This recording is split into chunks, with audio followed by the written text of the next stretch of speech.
皆さんごきげんよう、上川薫です。今回取り上げる話題は、2019年、世界から日本へ訪れる訪日観光客数が過去最多を記録したというニュースを取り上げていきます。2019年はラグビーワールドカップなどもあり、欧米からのお客さんというもの非常に多い年でした。しかし今年2020年は東京オリンピックのある年です。ですから欧米から来る観光客というのは去年よりもさらに今年は増えるだろうと言われています。こうした状況もあって日本政府としては今年はもっとさらに多くの人を日本へ呼び込もうと計画しているわけですが、そこに大きな問題があるのは明らかです。一体どのような問題点があるのか、今回はそのことについても触れていきましょう。まずはどれほどの人たちが訪日観光客として訪れたのか、ニュースを一緒に見ていきましょ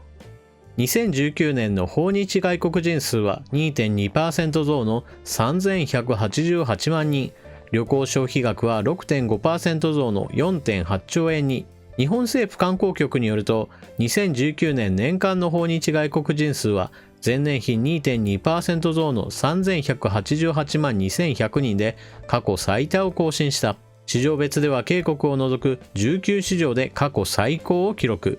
中国が 14.5% 増の959万4300人となり、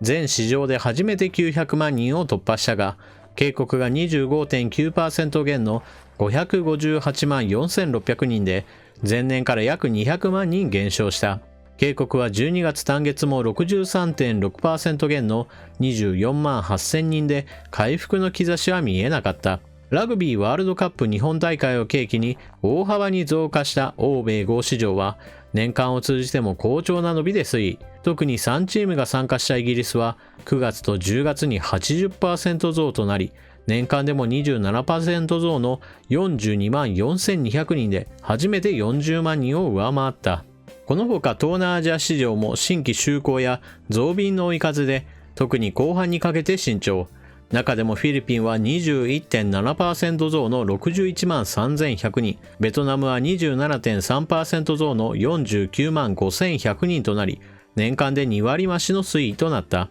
また、観光庁が発表した2019年の訪日外国人旅行消費額は、前年比 6.5% 増の4兆8113億円、1人当たりの旅行支出も 3.5% 増の15万8000円に増加した。ただし、1人当たりの旅行支出を市場別で見ると、増加したのはフランス 10.1% 増、イギリス 9.3% 増、タイ 5.2% 増の8市場のみ。中国をはじめ訪日旅行者数の多い市場では1人当たりの旅行支出は減少傾向となった。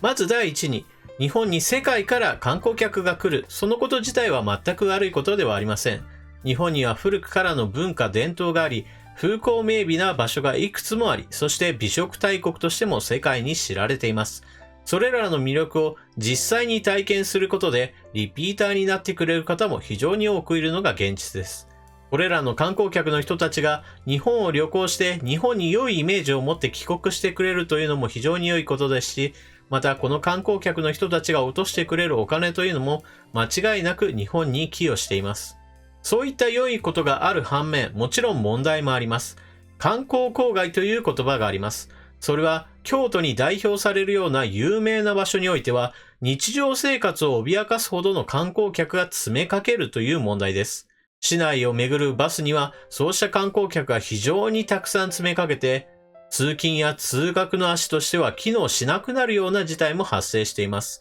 また観光地周辺では人がごった返して、とても観光を楽しめるような場所ではないというような状況にもなりつつあります。ですから、東京や京都のような一極集中するようなことを避けるためにもっと地方の魅力をアピールするということが必要でしょう。また、観光公害だけではなく、現在の国際情勢上においても問題点があります。現在、米中貿易紛争というものがあり、アメリカと中国の覇権争いが行われている真っ最中です。そうした影響もあって中国人の旅行客というのは支出が減っています。日本に落とすお金が減っているのです。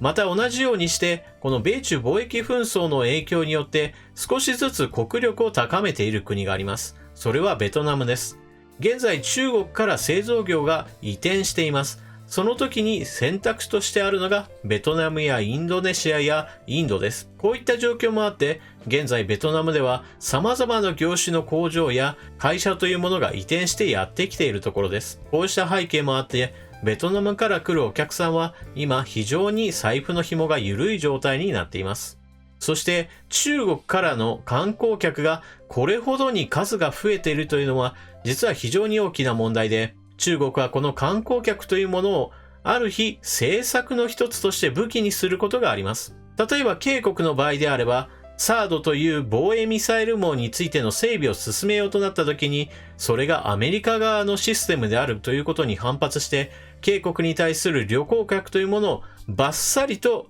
断ち切るような政策を行いました。これは何か法律を作ったというわけではありませんが、中国から警国への観光客というものはピタッと止まったということがあります。これによって観光業が多大なダメージを受けたことがあります。同じようにして中国と台湾の間の問題を考えたときに、中国は台湾を締め付けようとしたときに、旅行客を認めないという形で台湾を締め上げたことがあります。台湾の観光業はこれによって大きなダメージを受け、台湾における観光業というものが衰退し、ホテルが多く閉鎖に追い込まれたということがあります。こういったこともあって蔡英文総統にとっては非常に逆風が吹き、蔡英文総統が中国に反発していることによって台湾経済が悪くなるということで、蔡英文総統の支持率が非常に低かったという時期があるのです。そうした支持率低迷に苦しんだ蔡英文総統を救ったのは意外にも中国でした。香港デモが起こることによって台湾の人々は、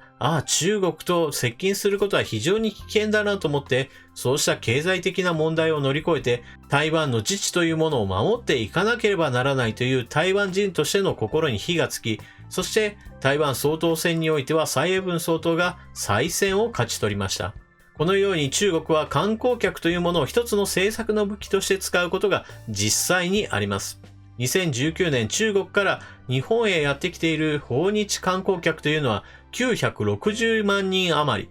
かつての爆買いブームというものは去りましたが、それでもこれだけの数の人たちがお金を落としているのは事実であり、これがある日突然ピタッと止められたら、それこそ日本の観光業にとっては非常に大きなダメージになります。この悪影響というものは日本の安倍政権にとっても一つの足かせになります。中国からの観光客960万人がある日政治的対立によって翌年はもしも半分というようなことになれば、日本国内においてもホテルが多くが非常に経営難に見舞われるでしょう。ですからそういった事態を恐れて、日本政府に対して中国に対して強く出るような政策をするなというような圧力がかかる可能性は十分あります。それは日本各地にある観光地に出した国会議員たちの声かもしれません。その数は十分な数になるでしょう。そして警国について言えば、私は警国から来ている訪日観光客が減っているということは大歓迎だと考えています。警国から来る訪日観光客というのは、世界中の観光客の中で最もお金を落とさないお客さんとして、統計上のデータとして出ています。ですから、日本が呼び込むべき観光客というのは、警国ではなく、警国以外というのがデータとして立証されています。ですから、日本の観光業の今後のことを考えると、数から質への転換というものが非常に大事になります。そしてそれをするには非常に2020年というのは非常に良い状況です。東京オリンピックを契機にして、この中国や警国からの脱却を図るというのは日本の観光政策にとって非常に重要だと思っています。それでは欧米では日本を旅行先として考えているのか、その関連ニュースを一緒に見ていきましょう。複数の海外メディアが行くべき旅行先として日本をセレクト。その年は海外大手メディアの複数が2020年に旅行へ行くならここがおすすめという記事を掲載しており、日本でのおすすめ訪問先として様々な場所が紹介されている。CNN は九州をおすすめ。オリンピックイヤーの2020年、世界の注目が日本に集まっているのは想像に難しくない。アメリカワシントンポストによると、2019年の1年間にアメリカで最も Google 検索された旅行先ランキングで日本は2位になった。同誌は2020年のオリンピックを控え、日本が旅行先として Google トレンド入りしたのは驚きではないとしているが、モルジブやボラボラといった南国パラダイスに挟まれての大健闘だ。しかし2020年、日本への旅行者みんながオリンピック開催地の東京だけに集中するというわけではないかもしれない。海外大手メディアの複数が2020年に旅行へ行くならここがおすすめという記事を掲載しており、日本でのおすすめ訪問先として様々な場所が紹介されている。アメリカ CNN は2020年に訪れるべき20の場所という記事の中で九州を挙げた。20の中にはジャマイカやキルギスなど国としておすすめされた場所も多かったが、CNN は日本についてはピンポイントで九州を挙げた。その理由は景観が美しく食べ物も美味しく文化的な見どころも豊富だからだ。具体的には食の天国として福岡、古い街並みや温泉を楽しめる場所として国東や別府をそれぞれ紹介。さらに棚田や山、茶畑といった景色が楽しめるとして佐賀県を、また2020年には被爆75周年を迎えるとして長崎県をそれぞれおすすめだとしている。イギリス紙が人混みのない京都と勧めるのは、イギリスイブニングスタンダード ES は2020年最も魅力的な旅行先という記事の中で世界の9カ所を紹介したが、そのうち1カ所は日本の金沢だった。ES 紙によると、パッケージ旅行や航空チケットをオンライン販売するイギリスサイトラストミニッチ .com では日本への旅行が1年間で 49% 増加したという。 ES 紙がおすすめする日本の楽しみ方は、まずは東京を満喫してから新幹線で東京からわずか2から3時間でアクセスできる金沢を訪れることだ。同紙は金沢を京都と同じ魅力が全て揃っていながらあの人混みがない場所と紹介した。またイギリスガーディアン紙は2020年に日本で訪れるべき場所として福島県を挙げている。1964年の東京オリンピックが第二次世界大戦からの復興を掲げたものだった一方で、今回のオリンピックは東日本大震災と津波被害からの復興オリンピックである点を同紙は指摘。21世紀の大都会東京から新幹線でわずか1時間半でまるで過去にタイムスリップしたような山や湖、川が広がるゆったりとした優しい理想郷へ到着すると描写する。喜多方ラーメン、漆器、温泉などの名物を紹介しつつ、会津や磐梯山を含む福島県の魅力を訴えている。他にもアイルランド日刊紙アイリッシュタイムズは広島県の宮島、アメリカ旅行雑誌コンデナストトラベラーのオンライン版では2020年に行きたい旅行先リストで沖縄、2020年のベスト目的地20で京都をそれぞれ挙げている。今年はオリンピックの時期に都内近郊で海外からの旅行客が増えるのは必至だが、上記に挙げられた場所へも例年より多くの観光客が訪れるかもしれない。お聞きしていただいたように、欧米はこの2020年東京オリンピックのある日本というものを非常に観光地として注目しています。ですから政治的な対立ということによって上下が激しくするような警国や中国ではなく、こういった欧米市場に対して PR をしっかりとすることによって観光業を健全に発達させるというのが非常に大事になります。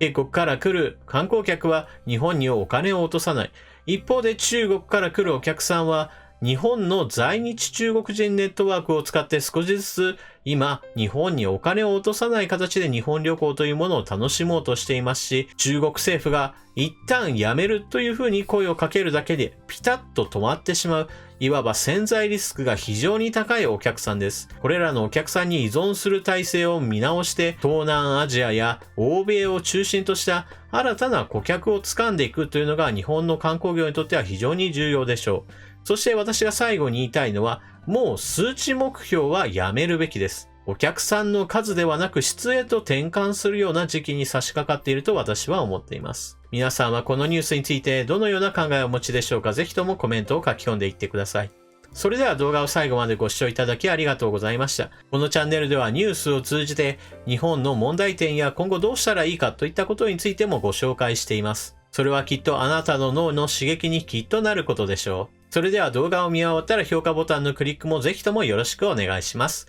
それでは次の動画でまたお目にかかりましょう。またね。